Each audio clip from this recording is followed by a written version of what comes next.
Most of the times we're measuring our airsoft rifles with FPS, but is that okay? Or we have to change to joules?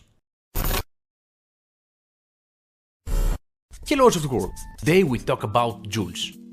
Joule is a derived international system unit of kinetic energy, and in airsoft it's the amount of kinetic energy a BB transfer. As we said, FPS is the speed in which the BB leaves the barrel, and joules is the energy that it transfers. For example, one rifle can shoot 300 FPS and 1 joule, and another can be made to shoot 300 FPS but 1.5 joules. The more joules, the more pain it will cause to you if you get shot, and that's why you have to measure to joules to make airsoft safer. For more mini videos, follow me on my Instagram page, link is in the comments.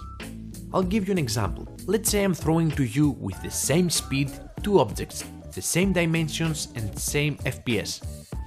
What will hurt you more? An empty box or a heavy filled box? Let's use another example, as I did that only to find a reason to throw that to my friend Rapax.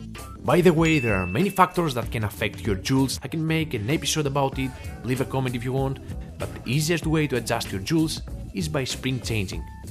That's why you have to visit rapaxsprings.com to buy the best, in my opinion, springs you can find.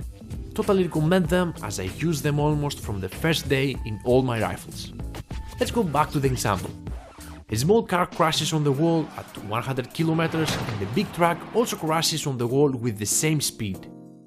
Which one will make more damage? The speed is the same, but of course it will be the truck because of the weight and the mass. I hope you got the point. Although joules are supposed to be constant and look safer and perfect, there is something more we need to know. Joule creep. Thank you for watching, send this to a friend that doesn't know about Joule, hit the like button, it really helps and costs you nothing, comment what you want to talk about in the next episodes, and I'll see you on the fields.